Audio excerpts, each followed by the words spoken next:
Here's your host, Clay Nelson. Hey, hi, this is Clay Nelson Life Balance Hour. And, today we're going to talk about something I know you all have just been sitting on the edge of your automobile seats and on the edge of your chairs, your desk. It's called complacency. So what is complacency? Think about this. Complacency is all about, let me see now. I'm kind of like in a place where everything seems to be okay. This is kind of the best it's going to be, and I really don't have a say in it. So I'm just going to sit back and just watch it go by me. You know what I mean? And the truth is, you're the only person that has a say in how your life turns out. So today's show is all about taking that back on again, okay? So now, I've been asked over and over again, where do I come up with all this stuff? Well, I made it up. I'm old.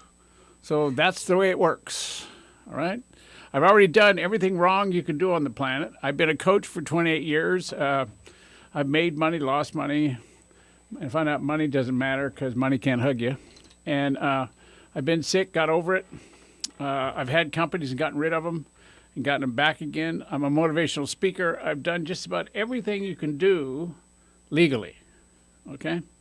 Now, one of the things I have problems with is when you get to be my age, 63, and you're wondering, okay, what's next? And you've done a lot of things like I have, you kind of go, wow, gee, I'm 63. I wonder if life's over.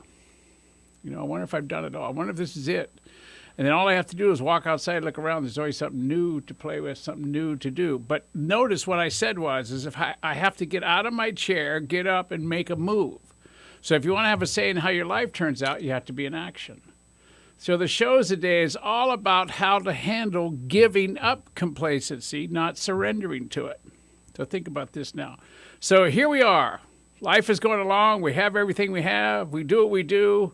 And then I ask you this question. How much fun are you having? Are you having any? Or are you having enough?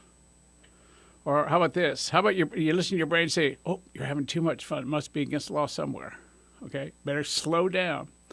So often we settle into mediocrity and get into a complacent way of living and a complacent way of being. And somehow over time we get to be okay with it. We make it a standard way that we live our lives.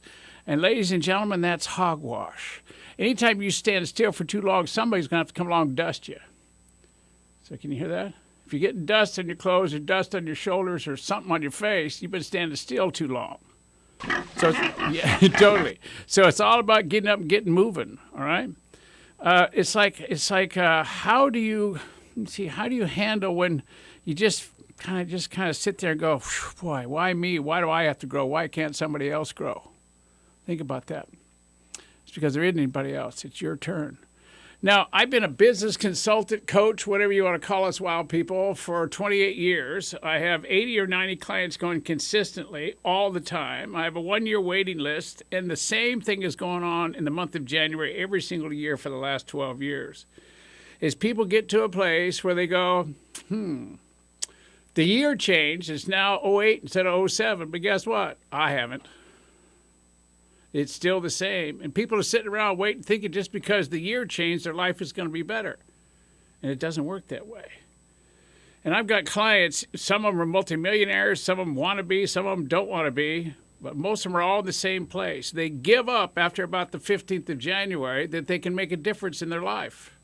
And they start doing the same old thing again, and they start living the same old way again, and they start giving up having a say in how their life turns out. They give up the promises they made. They stop going to the gym. They stop getting the spiritual side growing. They stop loving their kids. They stop taking the time to do what's important. They stop looking at the sky. So where are you now? Complacency is like living lukewarm. Or how about disconnected? Or how about this? You feel lost and it becomes a normal way that you feel. I mean, somebody has to wake you up, like stick your finger in a light socket, get your hair all frizzy. So it's like, But your mind goes, wait a minute, this is the way it's supposed to be. I've earned the right to be complacent. Or how about this one? They don't pay me enough to take on any more energy, sorry. Or if I take on any more energy, I'm going to have to work harder. Or who's going to sustain it? If I start it, who's going to keep it going? So it's like having a great life sounds like a big, hard job or something difficult to do. So you get resigned in the way you are, the way you act. You get resigned in that you don't have a say. And then guess what? People around you either stop wanting to be around you or they follow suit. So pretty soon you got this whole giant group of complacent people, and you're sitting around going, wow, I wonder who's going to tip over first. Isn't that cool? Isn't that exciting? Can you wait to just be there? How about this? You ever been driving in a traffic jam and you're sitting there going, wow, this is cool. Let me see. I can't go anywhere. I'm tired of the music. Don't like the guy behind me. The guy in front of me, all I can see is the back of their head, and this is life. And I chose it. So what do? You change the station on the radio. How about this? You could also change how you think. If you're the only person that has to say in how your life turns out, complacency is not a place to get anything done. Complacency is where you get into trouble. Okay? What's it take to restore a sharp edge? Or how about this? To restore an unsharpened edge. And the sharpened edge I'm talking about is just being happy, having fun things to say, being energized. How about being able to look at somebody and seeing the good parts of them instead of the bad parts of them? How about being able to listen to a teenager and get they're a teenager and there's nothing wrong with what they're doing. They just don't know any different. Or how about this? Your husband comes home and he says the same old thing. I'm hungry. He's been gone all day. He comes and I'm hungry. And you go, how'd you do today, dear? And he looks at you like, just because you've been married for 20 years, you're supposed to know how his day went. You know what I mean? So think about that. We have conversations with people that we make up that they're supposed to know what we're thinking, and we've been with them for a lot of years, and they know what I'm thinking, you know what they're thinking, and that's the way it is, and life goes on. So it's all about getting to a place to where you got to energize, you have to sharpen the edge, you got to have the life you say you want, and if you don't, who's the only person that can do anything about it? You. You have to lighten up. You have to give up listening to your brain, where your brain says to you, you can't grow. This is the way it is. This is as good as it's ever going to be. Better get used to it. Better get happy not having what you want. Better get happy living in mediocrity. Better get happy sort of making it. Wrong, dude.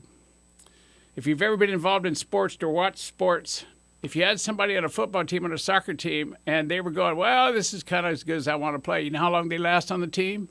The rest of the team members would throw them off.